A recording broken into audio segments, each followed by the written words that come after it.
ನಮಸ್ಕಾರ ಕದಂಬ ನ್ಯೂಸ್ಗೆ ಸ್ವಾಗತ. ನಾನು ಸೋನಿಕಾ ಸುದೇಶ್. ಮೊದಲಿಗೆ ಮುಖ್ಯಾಂಶಗಳು.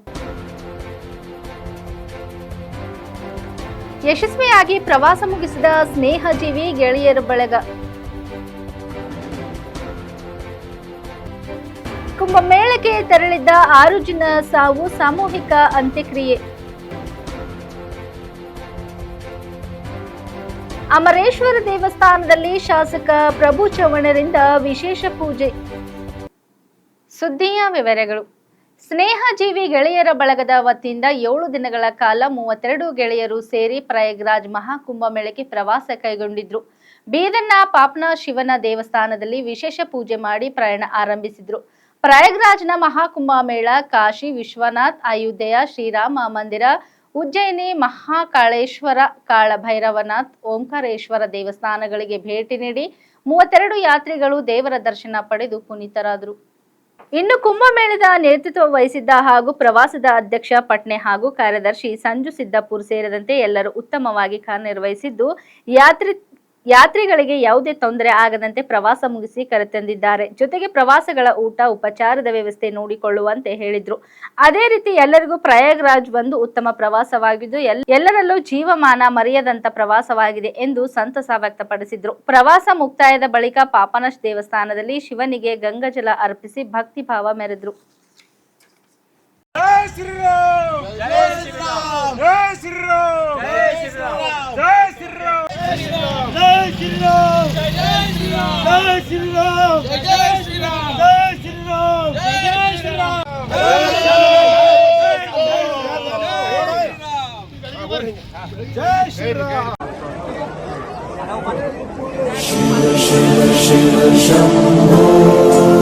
ಸದಸ್ಯರಿಗೆ ನಮಸ್ಕಾರಗಳು.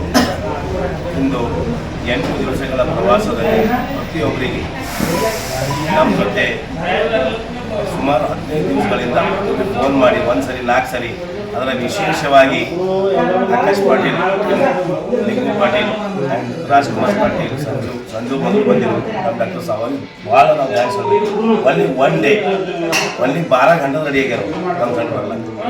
ಅವರಿಗೂ ನಾವು ಥ್ಯಾಂಕ್ಸ್ ಹೇಳ್ಬೇಕು. ನಮಗೆಲ್ಲ ಹಳೆ ನಮ್ಮ 30 ವರ್ಷ ಒಂದಲ್ಲಿ 8 ದಿವಸ ಉಳಿದು ಗೊತ್ತೈತಿ 30 ವರ್ಷ ಬಾಲ್ ಮತ್ತು ಎಲ್ಲ ಪ್ರತಿಯೊಬ್ಬರು ನಾವೇ ಇದ್ದೇವೆ. ಮತ್ತೊಬ್ಬರ ಹೆಸರು ತಗೋಲೇವು. ಯಾವುದೇ ತಪ್ಪು ಒಪ್ಪುವಾಗಲಿ ನಮ್ದಿಂದಾಗಲಿ ಸಂಜುದಿಂದಾಗಲಿ, ಯಾಕಂದ್ರೆ ಟೀಮ್ ಮ್ಯಾನೇಜ್ಮೆಂಟು ಮಾಡಿದೆವು ಅಂತಲ್ಲ, ನಿಮ್ಮೆಲ್ಲ ಸಾಕು ನಾವು ಮಾಡಿದೆವು ಅಷ್ಟೇ. ಬಟ್ ಪ್ರತಿಯೊಬ್ಬರಿಗೆ ಆಸೆ ಏನದ ಅಂದರೆ ಎಲ್ಲ ಬರಬೇಕು ಹೋಗ್ಬೇಕು. ದೇವ್ರ ಆಶೀರ್ವಾದದಿಂದ ಎಲ್ಲ 5 ಪುಣ್ಯ ಕ್ಷೇತ್ರಗಳ ಆಶೀರ್ವಾದದಿಂದ ಯಾರು 1 ಸೆಕೆಂಡ್ ಎಲ್ಲೂ ಏನೂ ಆಗಿಲ್ಲ, ಚೆನ್ನಾಗಿ ಬಂದದ. ಇದೇ ಥರ ನೀವು ಸಹಕಾರ ಕೊಟ್ಟರೆ ಅಂದ್ರೆ ಬರುವುದರಿಂದ ಲಕ್ಷದೀಪ ಹಾಕಬೇಕಂತ ಪ್ಲ್ಯಾನ್ ಅಲ್ಲ, ಸೇಮ್ ಇದೇ ಲಕ್ಷದೀಪ. ಅದಕ್ಕೆ ಇದ್ರ ಬಾದ್ ಮಾಡ್ತಾ ಹೋದ್ರೆ ಮತ್ತೆ ಯಾವುದೇ ಹೇಳಿ ಅಲ್ಲಿ ಹಾಕಾರೆ. ಬಟ್ ಯಾವುದೇ ಥರ ನಮ್ಮಲ್ಲಿ ಸ್ವಲ್ಪ ತಪ್ಪು ಅಪ್ಪ ಆಯ್ತಾವ ಸ್ವಲ್ಪ ಅದ್ರಾಗ ನನಗೆ ಥೋಡೆ ಮಾತಾಡೋ ಹೆಚ್ಚಿಗಲ್ಲ ಆದತ್ತು ಜನ ವಾದ ಮಾಡೋದಲ್ಲ. ಅದು ಯಾರಿಗೂ ನನ್ನ ಮನಸ್ಸಿಗೆ ನೋವಾದ್ರೆ ನನಗೆ ಹೆಚ್ಚಿಗೆ ಮಾಡಿರಿ. ಅಂದರೆ ವಿಶೇಷವಾಗಿ ನಮ್ಮ ಫ್ಲವರ್ ಸಿಕ್ಕು, ನಮ್ಮ ದೋಸ್ತನವ ಫ್ಲವರ್ ಅಲ್ಲ, ನನ್ನ ದೋಸ್ತನ ಬಸ್ಪತಿ ದೋಸ್ತವ ನಾನು. ಅವ ನಮ್ಮ ಸಂಜು ಅಡುಗೆ ಮಾಡೋ ಸೂರ್ಯಕಂತ ಇಲ್ಲಿ ನಮ್ಮ ಗಜನ ಗುರು ಇವ್ರು ಎಲ್ಲರಿಗೂ ಥ್ಯಾಂಕ್ಸ್ ಹೇಳ್ತಾ, ಅದೇ ಥರ ನಮ್ದೆಲ್ಲ ಗೆಳೆಯರಿಗೆ ಏನದ ಅಂದ್ರೆ ನಮ್ಮ ಕಡೆಯಿಂದ ವಿಶೇಷವಾಗಿ ನಮ್ಮ ಪಾಶಪುರ ಆ್ಯಂಡ್ ನಮ್ಮದು ಹೋಗಿರಾವ್ ಅವರು ಇವತ್ತು ನಾವಿಷ್ಟು ಕಡಿನಿಂದ ಮಾತಾಡೋ ಕಾರಣ ಅವರದ. ಯಾಕೆ ಅವ್ರು ಆ ಥರ ಊಟ ಹಾಕಿಲ್ಲ ಅಂದ್ರೆ ಎಲ್ಲೂ ಬೇಮರಿಗೆ ಗೊತ್ತಿದೆ ನಾವು. ಅದಕ್ಕೆ ಅವ್ರಿಗೆ ಧನ್ಯವಾದ. ಮಾಡೇ ಬಿಡ್ತಾರೆ ಅಂತೇಳಿ ನಾವು ಮೊದಲಿಂದ ಬಿ ನೋಡ್ತೀವಿ. ಇದು ಬಿಟ್ಟರೆ ಫೇಲ್ ಸಕ್ಸಸ್ ಮಾಡ್ಯಾರ, ಅವ್ರಿಗೆ ಎಲ್ಲರೂ ಕಡೆಯಿಂದ ಧನ್ಯವಾದ ಹೇಳ್ತೀವಿ. ಆತ್ಮೀಯ ಎಲ್ಲ ಗೆಳೆಯ ಬಂಧುಗಳು, ಇವತ್ತು ನಮ್ಮ ಪ್ರಯಾಣದ ದಿನ ಎಲ್ಲರಿಗೂ ಅರ್ಥ ಆಗ್ತಾ ಇದೆ ನಮ್ಮ ಜೀವನ ಹೆಂಗೆ. ಈ ಪ್ರಯಾಣದಲ್ಲಿ ನಾನು ಸ್ವಲ್ಪ ಕೆಲವರಿಗೆ ರೂಢಾಗೆ ಮಾತಾಡಿದ್ದೀನಿ, ಯಾಕಂದ್ರೆ ಆ ರೂಢ ಆಗಲಿಲ್ಲ ಅಂತ ಇನ್ನೂ ಒಂದು 2 ದಿವಸ ಮುಂಚೆನೇ ಮನೆ ಹೋಗೋದಿತ್ತು. ಆಮೇಲೆ ಬೇರೆ ಎಲ್ಲ ಮಾತಿನ ಸಹಕಾರದ ಯಾಕೆ ಸಹಕಾರದ ಅಂದ್ರೆ ನಾವು ಮಾಡಿದ್ದೀವಿ. ಏನು 5 ತೀರ್ಥಕ್ಷೇತ್ರಗಳಾದವು, ಅಂಥವ್ರಿಗೆ ಒಳ್ಳೆಯದಾಗಿದೆ. ನನ್ನ ಸೇವೆ ಹಿಂಗೆ ಮುಂದುವರಿತಾ ಇರ್ತದೆ. ಉತ್ತರ ಪ್ರದೇಶದ ಮಹಾಕುಂಭಮೇಳಕ್ಕೆ ತೆರಳಿದ ವೇಳೆ ಅಪಘಾತದಲ್ಲಿ ಸಾವನ್ನಪ್ಪಿದ ಬೀದರ್ ಮೂಲದ 6 ಜನರ ಮೃತದೇಹಗಳನ್ನು ಇಂದು ಬೀದರ್ನ ಬಿವಿಬಿ ಕಾಲೇಜಿನ ಎದುರುಗಡೆ ಇರುವ ರುದ್ರಭೂಮಿಯಲ್ಲಿ ಸಾಮೂಹಿಕ ಅಂತ್ಯಕ್ರಿಯೆ ಮಾಡಲಾಯಿತು. ಫೆಬ್ರವರಿ 18ರಂದು ಪ್ರಯಾಗ್ರಾಜ್ ಮಹಾಕುಂಭಮೇಳಕ್ಕೆ ಲಾಡ್ಗೆರೆಯ 14 ಜನ ನಿವಾಸಿಗಳು ಕ್ರೋಸರ್ ವಾಹನದಲ್ಲಿ ತೆರಳಿದ್ರು. ವಾರಾಣಸಿಯ ಮಿರ್ಜಾಪುರದ ಬಳಿ ಫೆಬ್ರವರಿ 21ರಂದು ಅಪಘಾತವಾಗಿ 6 ಜನ ಸಾವನ್ನಪ್ಪಿ 8 ಜನ ಗಂಭೀರವಾಗಿ ಗಾಯಗೊಂಡಿದ್ರು. ಉತ್ತರ ಪ್ರದೇಶದ ವಾರಾಣಸಿಯಿಂದ ಆಂಬ್ಯುಲೆನ್ಸ್ ಪ್ರಿಸರ್ ವಾಹನದಲ್ಲಿ ಮೃತದೇಹಗಳನ್ನು ಬೀದರ್ಗೆ ಕರೆತರುವ ಕೆಲಸವನ್ನು ಬೀದರ್ ಜಿಲ್ಲಾಡಳಿತ ಮಾಡಿತು. ಜೊತೆಗೆ ಗಾಯಾಳುಗಳನ್ನ ಬೀದರ್ ಜಿಲ್ಲಾ ಆಸ್ಪತ್ರೆಗೆ ದಾಖಲಿಸಿ ಚಿಕಿತ್ಸೆಯನ್ನು ಕೊಡಿಸಲಾಗುತ್ತಿದೆ. ಒಂದು ಕುಟುಂಬದ ಸಂತೋಷ್, ಸುನೀತಾ, ನೀಲಮ್ಮ ಮೃತಪಟ್ಟು ಮಕ್ಕಳಾದ ಶಿವ ಹಾಗೂ ಗಣೇಶ್ ಗಾಯಗೊಂಡು ಚಿಕಿತ್ಸೆ ಪಡೆಯುತ್ತಿದ್ದಾರೆ. ತಂದೆ, ತಾಯಿ, ಅಜ್ಜಿಯನ್ನ ಕಳೆದುಕೊಂಡ ಸಂತೋಷ್ ಹಾಗೂ ಸುನೀತಾ ದಂಪತಿಯ 3 ಮಕ್ಕಳು ಅನಾಥರಾಗಿದ್ದಾರೆ. ಜೊತೆಗೆ ಬೇರೆ ಕುಟುಂಬದ ಸುಲೇಚನ, ಕಲಾವತಿ, ಲಕ್ಷ್ಮಿ ಮೃತಪಟ್ಟಿದ್ದು ಕುಟುಂಬಸ್ಥರು ಕಣ್ಣೀರಿನಲ್ಲಿ ಕೈ ತೊಳೆಯುವಂತಾಗಿದೆ.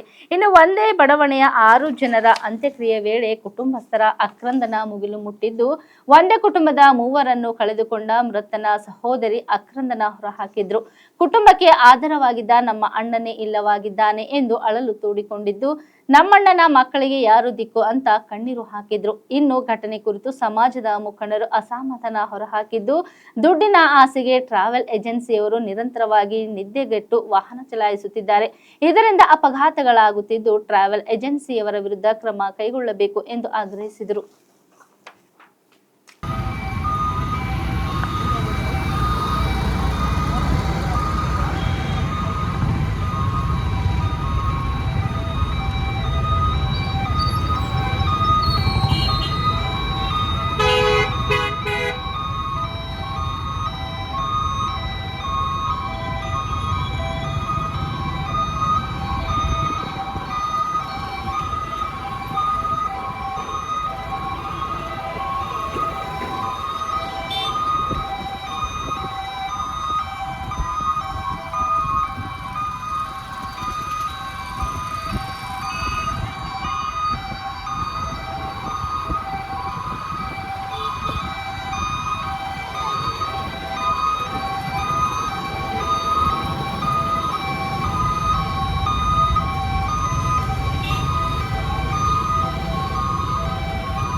वो गाड़ी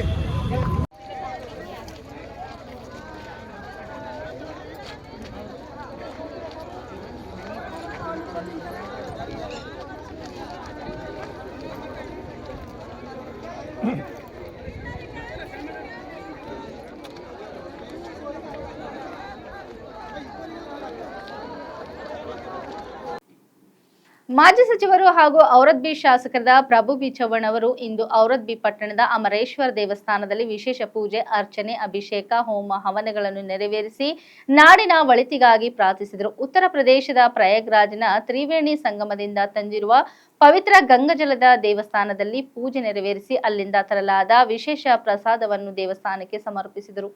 ಬಳಿಕ ಭಕ್ತಿಯಿಂದ ಹೋಮ ಹವನಗಳನ್ನು ನೆರವೇರಿಸಿದರು. ಬಳಿಕ ಮಾತನಾಡಿದ ಶಾಸಕರು, ಉತ್ತರ ಪ್ರದೇಶದ ಪ್ರಯಾಗ್ರಾಜ್ನಲ್ಲಿ ನಡೆಯುತ್ತಿರುವ ಐತಿಹಾಸಿಕ ಮಹಾಕುಂಭ ಮೇಳದಲ್ಲಿ ಭಾಗವಹಿಸಿ ಗಂಗಾ, ಯಮುನಾ ಹಾಗೂ ಸರಸ್ವತಿ ನದಿಗಳು ಕೂಡುವ ತ್ರಿವೇಣಿ ಸಂಗಮದಲ್ಲಿ ಪವಿತ್ರ ಸ್ನಾನ ಮಾಡಿದ್ದು, ತ್ರಿವೇಣಿ ಸಂಗಮದಿಂದ ಪವಿತ್ರ ಗಂಗಾಜಲ ಮತ್ತು ವಿಶೇಷ ಪ್ರಸಾದವನ್ನು ತಂದಿದ್ದು ದೇವರಿಗೆ ಸಮರ್ಪಿಸಿ ಪೂಜೆ ನೆರವೇರಿಸಿದ್ದೇನೆ. ನಾಡಿನ ಒಳಿತಿಗಾಗಿ ಔರದ್ಬಿ ಹಾಗೂ ಕಮಲ್ನಗರ ತಾಲೂಕುಗಳ ಸಮೃದ್ಧಿ, ಜನತೆಯ ಸುಖ, ಶಾಂತಿ, ನೆಮ್ಮದಿಗಾಗಿ ಪ್ರಾರ್ಥನೆ ಸಲ್ಲಿಸಿದ್ದೇನೆ ಎಂದು ಹೇಳಿದರು. ಔರದ್ನ ಆರಾಧ್ಯ ದೈವ ಉದ್ಭವಲಿಂಗ ಅಮರೇಶ್ವರ ಜಾತ್ರಾ ಐತಿಹಾಸಿಕ ಜಾತ್ರೆಯಾಗಿದೆ. ಪುಣ್ಯಕ್ಷೇತ್ರವಾಗಿರುವ ಅಮರೇಶ್ವರ ದೇವಸ್ಥಾನ ಪುರಾತನ ಮತ್ತು ಐತಿಹಾಸಿಕ ಪ್ರಸಿದ್ಧಿಯನ್ನು ಪಡೆದಿದೆ. ಇಲ್ಲಿ ಪ್ರತಿ ವರ್ಷದಂತೆ ಜಾತ್ರಾ ಮಹೋತ್ಸವ ಆರಂಭಗೊಂಡಿದ್ದು ಈ ವರ್ಷವೂ ಅದ್ದೂರಿಯಾಗಿ ನಡೆಯಲಿದೆ. ಕರ್ನಾಟಕ ಸೇರಿದಂತೆ ತೆಲಂಗಾಣ, ಮಹಾರಾಷ್ಟ್ರದಿಂದ ಬಹಳಷ್ಟು ಭಕ್ತಾದಿಗಳು ಆಗಮಿಸುತ್ತಾರೆ. ಔರದ್ಬಿ ಹಾಗೂ ಕಮಲ್ನಗರ ತಾಲೂಕುಗಳ ಅಸಂಖ್ಯಾತ ಭಕ್ತರು ಆಗಮಿಸಿ ಪುನೀತರಾಗುತ್ತಾರೆ. ಈ ಸಂದರ್ಭದಲ್ಲಿ ಪಟ್ಟಣ ಪಂಚಾಯತ್ ಅಧ್ಯಕ್ಷರಾದ ಸರುಬಾಯಿ ಘೋಳೆ, ಮುಖಂಡರಾದ ರಾಮಶೆಟ್ಟಿ ಪನ್ನಾಳೆ, ದೋಂಡಿಬಾ ನರೋಟೆ, ಮಾರುತಿ ಚವ್ಹಾಣ್, ಶಿವರಾಜ್ ಅಲ್ಮಾಜೆ, ದಯಾನಂದ್ ಘೋಳೆ, ಸಂತೋಷ್ ಪೋಕ್ಲವಾರ್, ಕೇರಬಾ ಪವಾರ್, ಸಂಜು ವಡೆಯರ್, ಗುಂಡಪ್ಪ ಮುಧಾಳೆ, ಬಸವರಾಜ್ ಹಳ್ಳೆ, ಸಂದೀಪ್ ಪಾಟೀಲ್, ಸಿದ್ದರಾಮಪ್ಪ ನಿಡೋದೆ, ಜೈಪಾಲ್ ರಾಠೋಡ್, ಡಾಕ್ಟರ್ ಬಾಬುರಾವ್ ಔರದೆ ಸೇರಿದಂತೆ ಇತರರು ಉಪಸ್ಥಿತರಿದ್ದರು. ಬಸವೇಶ್ವರ್ ಕಾನ್ವೆಂಟ್ ಸ್ಕೂಲ್ ಗಾರಂಪಳ್ಳಿಯಲ್ಲಿ 14ನೇ ವಾರ್ಷಿಕ ಸ್ನೇಹ ಸಮ್ಮೇಳನ ಬಹಳ ವಿಜೃಂಭಣೆಯಿಂದ ಆಚರಿಸಲಾಯಿತು. ಶ್ರೀ ಹವಾ ಮಲ್ಲಿನಾಥ ಮಹಾರಾಜರು ಕಾರ್ಯಕ್ರಮದ ದಿವ್ಯ ಸಾನ್ನಿಧ್ಯ ವಹಿಸಿ ಸಂಸ್ಥೆಯ ಅಧ್ಯಕ್ಷರಾದ ಬಾಬುರಾವ್ ಬುಳ್ಳ ದಂಪತಿಗಳಿಗೆ ಶಾಲೆ ಹೊದಿಸುವುದರ ಮೂಲಕ ಸನ್ಮಾನಿಸಿದರು. ಎಸ್ಕೆ ಹಸನ್ ಅಗ್ನಿಶಾಮಕ ಠಾಣಾಧಿಕಾರಿಗಳು ಕಾರ್ಯಕ್ರಮವನ್ನು ಉದ್ಘಾಟಿಸಿ ಎಲ್ಲ ದಾನಿಗಳಿಗಿಂತ ವಿದ್ಯಾದಾನ ಶ್ರೇಷ್ಠವಾದದ್ದು. ಅನ್ನ ನೀಡಿದರೆ ಸಾಕು ಎನ್ನಬಹುದು, ಆದರೆ ವಿದ್ಯೆ ಸಾಕೆನ್ನಲು ಸಾಧ್ಯವಿಲ್ಲ. ತಾವು ಹಣ ಗಳಿಸುವುದಕ್ಕಿಂತ ವಿದ್ಯೆ ಗಳಿಸಿ ಎಂದು ನುಡಿದರು. ಸಂಸ್ಥೆಯ ಪ್ರಧಾನ ಕಾರ್ಯದರ್ಶಿ ಜಗದೇವಿ ಬಾಬುರಾವ್ ಅವರು ಅಧ್ಯಕ್ಷತೆ ವಹಿಸಿದರು.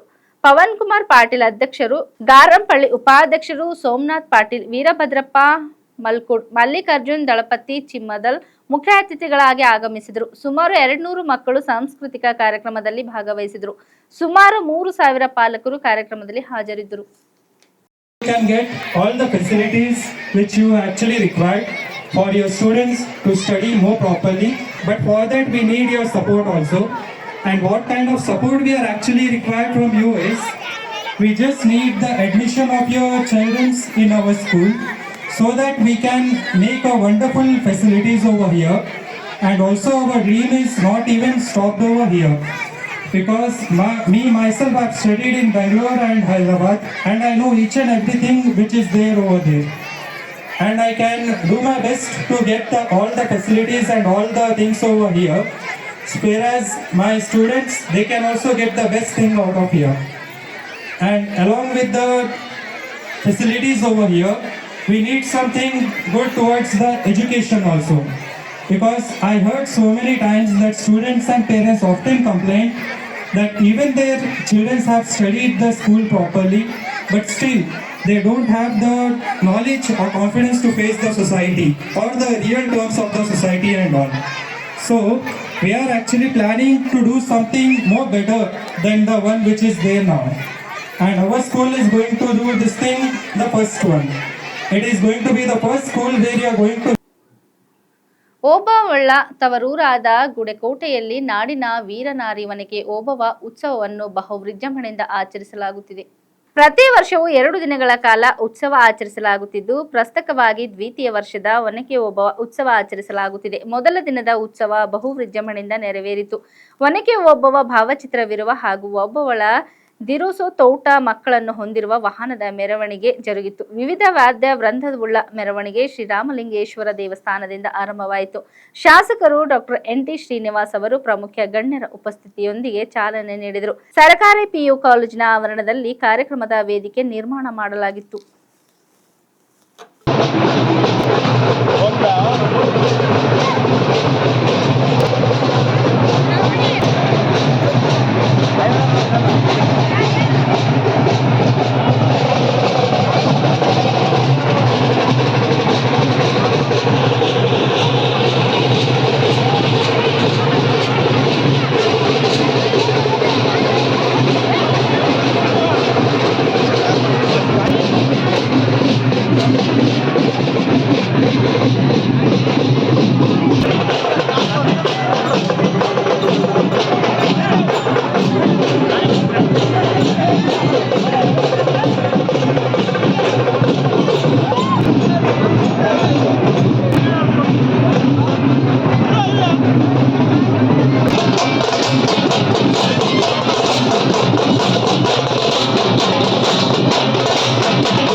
ಮೆರೆದಳು ವೀರರು ಮೆರೆದರು ಶಿಲ್ಪಿಗಳೆಸೆದರು ಕವಿಗಳು ಬರೆದರು ಶಿಲ್ಪಿಗಳೆಸೆದರು ಕವಿಗಳು ಬರೆದರು ಉಳುವ ಯೋಗಿಯ ನೋಡಲ್ಲಿ ಉಳುವ ಯೋಗಿಯ ನೋಡಲ್ಲಿ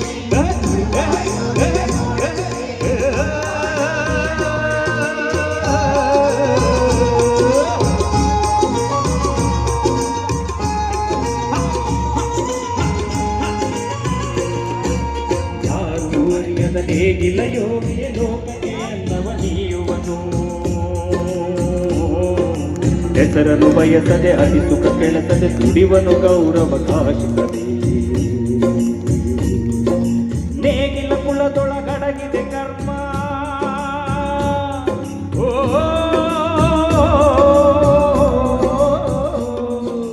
ನೇಗಿಲ ಕುಲದೊಳಗಡಗಿದೆ ಕರ್ಮ ನೇಗಿಲ ಮೇಲೆಯೇ ನಿಂತಿದೆ ಧರ್ಮ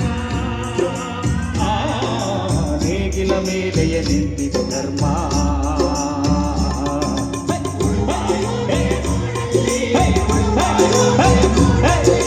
ಉಳುವ ಯೋಗಿಯ ನೋಡಲ್ಲಿ ಉಳುವ ಯೋಗಿಯ ನೋಡಲ್ಲಿ